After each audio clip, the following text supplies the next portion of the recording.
Como decíamos, el diagnóstico, si bien es eminentemente clínico, muchas veces en la práctica médica nos ayudamos de exámenes ya sea de laboratorio o exámenes imagenológicos que nos permitan confirmar nuestro diagnóstico o por lo menos acercarnos más a nuestro diagnóstico o en algunos casos incluso poder descartar los diagnósticos diferenciales. Lo clásico es que en lo que tiene que ver con el laboratorio pidamos algunas rutinas básicas. Esto incluye el hemograma, prácticamente buscando la presencia de leucocitosis, que es de alta frecuencia cuando tenemos un cuadro de apendicitis aguda, y por otro lado la imagenología, y en este caso tenemos que saber que podemos recurrir a la ecografía abdominal o a la tomografía computada abdominopelviana. Si bien el concepto sigue siendo el mismo de que el diagnóstico es eminentemente clínico, cada vez es más frecuente que uno intente aproximarse con mayor certeza al diagnóstico y por lo tanto pueda recurrir en casos de dudas frente al diagnóstico. Podemos ayudarnos de estos estudios. Respecto a la ecografía abdominal, como ya sabemos, es un estudio que es operador y equipo dependiente, tiene una sensibilidad aproximadamente de 75 a 90% y una especificidad del 86 al 100%. La técnica que utilizan los técnicos imagenólogos habitualmente para explorar correctamente la fosa ilíaca derecha es imprimir sobre la pared abdominal con el transductor del ecógrafo una compresión graduada sobre la fosa ilíaca derecha, esto en vísperas, sobre todo vaciar el ciego de aire, que para el ecógrafo es muy importante que cuanto menos aire tengamos, más posibilidades de ver ya sea elementos directos o indirectos de apendicitis aguda. ¿Qué características tiene el apéndice frente al ecógrafo? Decimos que es un apéndice que se encuentra no compresible, aperistáltico y con un diámetro mayor a 7 milímetros. Estos elementos son muy sugestivos de que el paciente pueda tener una apendicitis aguda. En nuestro medio va a depender un poco de la experiencia de cada técnico, del momento que se encuentra en su formación el técnico que realiza el estudio, pero decimos que los estudios que se han presentado a nivel nacional, decimos que en suma es que la ecografía es poco sensible para el diagnóstico de apendicitis aguda, pero tiene buena especificidad. Esto quiere decir que aunque nos venga una ecografía informada como normal, sigue pesando nuestro examen y nuestra semiología clínica para poner en duda o no el diagnóstico de apendicitis. Sin embargo, si tenemos una ecografía que nos da datos contundentes del cuadro de apendicitis, reafirma más nuestro diagnóstico clínico. La tomografía computada abdominopélvica, ¿en qué caso la solicitamos? Y bueno, sobre todo la solicitamos en casos de alta duda diagnóstica.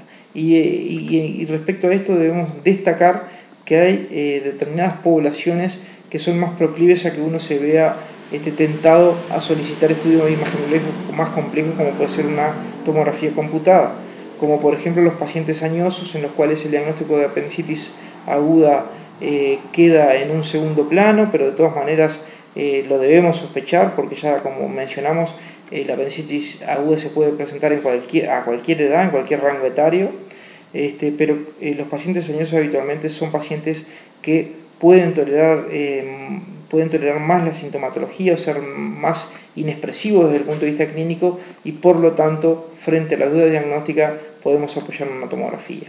¿Qué elementos vamos a buscar en una tomografía para apoyar nuestro diagnóstico? Bueno, pueden ser elementos directos, como pueden ser ver directamente el apéndice aumentado de tamaño, con las paredes engrosadas, o podemos ver directamente un coprolito, como se puede evidenciar en la figura que está a nuestra izquierda, la presencia de un coprolito dentro de la luz del órgano con paredes engrosadas, como se ve alrededor con alteración de la grasa adyacente que se torna de este aspecto grisáceo, o en el corte de nuestra imagen a derecha, donde vemos todo el corte longitudinal de lo que es el apéndice secal. Estos son elementos directos, ver el apéndice o directamente un coprolito, pero a su vez podemos ver elementos indirectos de apendicitis aguda, como mencionábamos, que son la alteración de la grasa adyacente, alteración incluso de la pared del ciego. Podemos ver líquido libre intraabdominal, podemos ver gas extraluminal que nos hagan pensar también en un cuadro de apendicitis aguda. Entonces la tomografía abdominopélvica, decimos, tiene una sensibilidad alta, entre el 90 y el 100%, una especificidad que también es alta, entre el 91 y el 99%. Se solicita habitualmente en pacientes con cuadros clínicos que son atípicos y que nos ofrecen mucha duda diagnóstica, y nos permite en algunos casos visualizar directamente el apéndice, como decíamos, con aumento de sus diámetros, pared engrosada que puede realzar con el contraste y llena de líquida en su luz. Puede evidenciar el fecalito, y esto es patognomónico de una apendicitis aguda. Puede haber elementos de inflamación pericecal y periapendicular. Puede diagnosticarnos algunas de las complicaciones de la apendicitis aguda, como pueden ser el absceso y el plastrón apendicular. Puede haber el líquido libre en la pelvis y aire extraluminal, que ya lo mencionamos. Siempre que solicitamos una tomografía computada, debemos tener en mente la eventualidad de la utilización de contraste y prevenir la posibilidad de que el paciente sea alérgico al medio de contraste para no minimizar la posibilidad de generar morbo y mortalidad con el estudio. Bueno, pasamos entonces al tratamiento. ¿Cuál es el tratamiento de la apendicitis aguda? Como concepto general, decimos que para la práctica clínica diaria de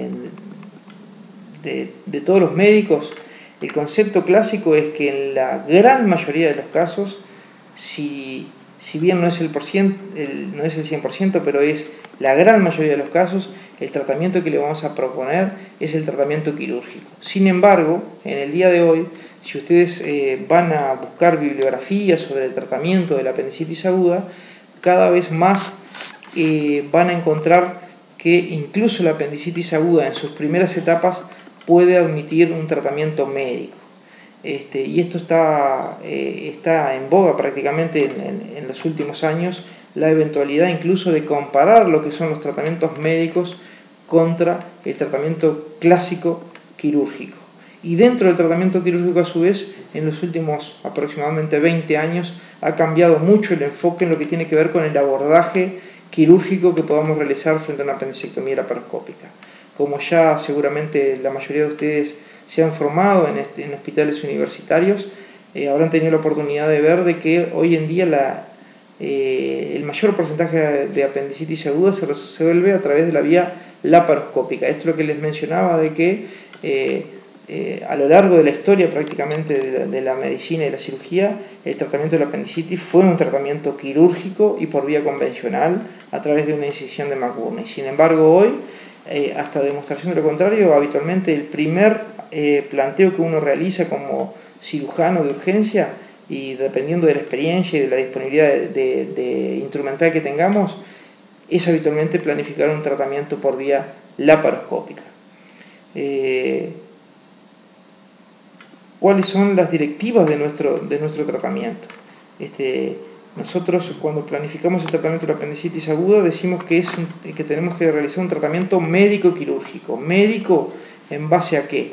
En base a que cuando tomamos contacto con un paciente que sospechamos que tiene una apendicitis aguda, inmediatamente debemos tener una conducta de asumir de que el paciente va a ser potencialmente operable. Por lo tanto, ese paciente que nos consulta en urgencia va a quedar en reposo, va a quedar en ayuna, lo vamos a tener que, al suspenderle la vía oral, lo vamos a tener que hidratar habitualmente con un suero fisiológico a un nivel basal de 40 gotas minuto de suero fisiológico.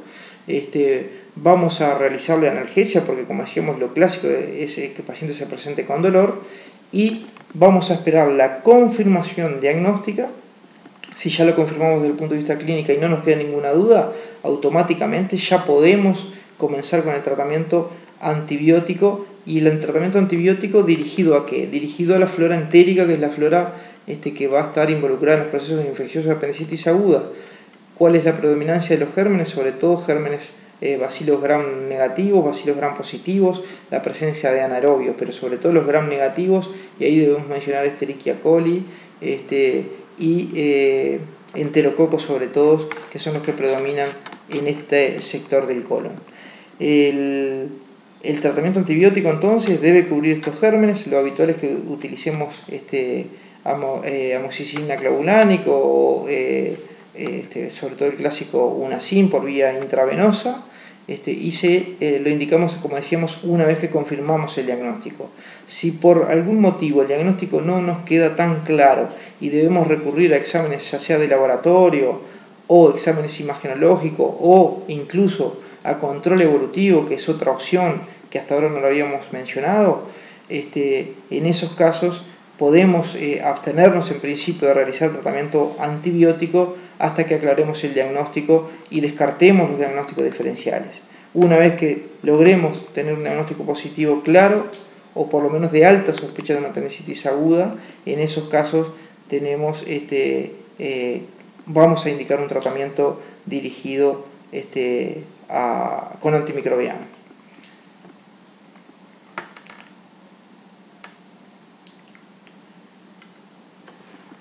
¿Qué complicaciones puede tener la apendicitis aguda? La apendicitis aguda puede tener complicaciones supurativas como son la peritonitis, el absceso del plastroma apendicular y las complicaciones toxinfecciosas como pueden ser sepsis o shock séptico y las mecánicas debido al hilio regional que genera el cuadro inflamatorio. Dentro de las supurativas debemos destacar la presencia de peritonitis por la gravedad que implica y por la morbimortalidad que puede implicar para el paciente. Los abscesos y plastroma apendicular son complicaciones que también pueden aparecer y sobre todo interesa hacer hincapié en el momento, en cuanto a la temporalidad que pueden aparecer estas complicaciones. Para decir que estamos enfrente a un absceso, habitualmente los pacientes se presentan luego de los 3 o 4 días de evolución, con un cuadro clínico que nos haga pensar en una apendicitis aguda y en el cual, desde el punto de vista clínico, debemos destacar la presencia de que palpemos una tumefacción a nivel de la fosa ilíaca derecha y la presencia de fiebre. Cuando el paciente lo encontramos evolucionado, aproximadamente entre 3 y 5 días, debemos pensar en que el paciente pueda tener un absceso apendicular si la clínica es compatible. Sin embargo, para pensar en un plastrón apendicular es muy importante tener en cuenta cuántos días llevamos de evolución. Entonces, muchas veces se mencionaba que los pacientes pueden tener el antecedente de alguna consulta previa con un cuadro que puso en duda el diagnóstico de alguna infección respiratoria alta, por ejemplo, y que se haya pensado en un cuadro de la esfera otorrinolaringológica, que a su vez puede haber tenido una adenitis mesentérica, que alguien lo hubiera interpretado como un cuadro más de origen respiratorio y hubiera indicado algún tratamiento antibiótico que hubiera frenado el cuadro y que nos pusiera en duda con el diagnóstico de plastrón apendicular en la evolución. Para pensar en el diagnóstico de plastrón apendicular desde el punto de vista clínico decimos entonces una evolución mayor a una semana y desde el punto de vista clínico sobre todo destaca la presencia de una tumefacción palpable a nivel de la fosa ilíaca derecha y en este caso la ausencia de fiebre si es un plastrón apendicular. Pero a su vez, algo que no está mencionado en la diapositiva, también puede entrar dentro de los diagnósticos diferenciales la posibilidad de un plastrón apendicular abscedado. Y en ese caso, más allá del tiempo evolutivo, que vamos a hablar de un paciente que lleva más de una semana de evolución, la presencia de una masa palpable a nivel de fosa ilíaca derecha, pero acompañada en este caso de fiebre. Todos estos diagnósticos son muy importantes porque cada uno de ellos puede condicionar diferentes tratamientos. Desde simplemente un drenaje quirúrgico, en el caso de un drenaje, que puede ser incluso percutáneo o bajo imagen en el caso de un absceso apendicular, o incluso el tratamiento quirúrgico podría ser un tratamiento aceptado cuando tenemos un absceso apendicular. Y en el caso del plastrón apendicular, sin embargo, lo más aceptado es el tratamiento médico y en el caso del plastrón apendicular abscedado, lo que debemos solucionar es el aspecto infeccioso, o sea, el absceso con drenaje percutáneo y tratamiento médico. El plastrón apendicular habitualmente es para tratamiento médico, como decíamos. Si uno se decide por realizar un tratamiento quirúrgico, habitualmente puede ser un procedimiento gravado de alta morbimortalidad o por lo menos de alta morbilidad por encontrarnos en un ambiente inflamatorio locorregional, donde muchas veces incluso puede ser muy dificultoso la eventualidad de encontrar el apéndice, ya que este mismo se puede encontrar desintegrado prácticamente debido al proceso inflamatorio evolucionado. ¿Cómo vamos a seguir un paciente que presentó una apendicitis aguda? Una vez resuelto con el tratamiento médico quirúrgico, se ha realizado el tratamiento médico en base a antibióticos dirigido a la flora entérica, realizada la apendicectomía, ya sea por vía laparotómica o por vía laparoscópica, este paciente va a cursar en posoperatorio habitualmente en sala. Lo habitual es que los pacientes permanezcan internados un promedio de entre 24 y 72 horas. Esto depende sobre todo del cuadro que nos encontremos y del aspecto macroscópico que podamos observar en intraoperatorio, ya sea de las etapas que mencionamos desde el punto de vista anatomopatológico, sobre todo desde la edematosa hasta la flemonosa, pasando hasta la gangrenosa, que son las de mayor gravedad. Entonces uno va a optar por un tratamiento que sea de 24 horas, 48 horas o más, incluso en los cuadros de peritonitis aguda. El alta la va a recibir cuando el paciente se encuentre sin dolor, o por lo menos que sea un dolor manejable con analgésicos vía oral, tolerando vía oral, con tránsito urinario y digestivo dentro de la normalidad y con un examen general y fundamentalmente abdominal, donde se encuentre un abdomen que sea blando, depresible, indoloro, con las heridas en buenas condiciones. El control será en policlínica. Habitualmente uno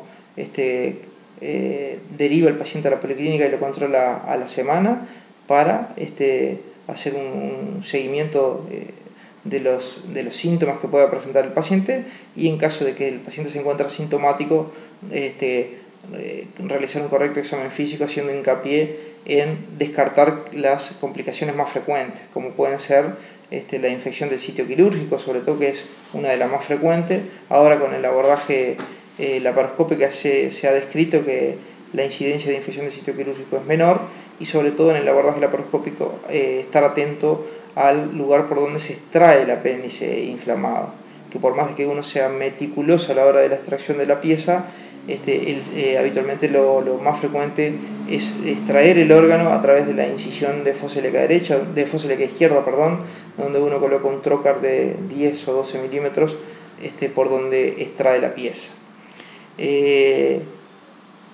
La anatomía patológica. ¿Qué debemos destacar de la anatomía patológica? El paciente que presentó un cuadro de apendicitis aguda y que se resuelve desde el punto de vista quirúrgico, no va a encontrarse de alta definitiva hasta que no contemos con la anatomía patológica. Todo apéndice que se extrae debe ser enviado a anatomía patológica, no solamente para que nos informe las características macroscópicas y microscópicas de la etapa evolutiva de la apendicitis aguda, sino también que nos descarte, más allá de ser poco frecuente, que nos descarte la presencia de un tumor apendicular. Como decíamos, los tumores apendiculares son muy poco frecuentes. De 100 apéndices que uno opera, alrededor del 1% puede llegar a tener la presencia de células sugestivas de un tumor apendicular. Pero sí, más allá de su poca frecuencia, es muy importante que en caso de obtener este informe, va a significar un tratamiento muchas veces de mayor radicalidad oncológica que el que realizamos con la apendicectomía simplemente. El pronóstico de la apendicitis aguda, decimos, tiene un pronóstico vital inmediato habitualmente bueno. Va a depender de la etapa evolutiva que nos encontremos. Va a ser muy bueno para las etapas, sobre todo incipientes, la etapa edematosa y la etapa flemonosa, y un poco vamos a definir cuántos días de antibiótico le vamos a dar al paciente, pero el pronóstico de estos pacientes habitualmente es bueno. En el correr de 24 o 48 horas están en la casa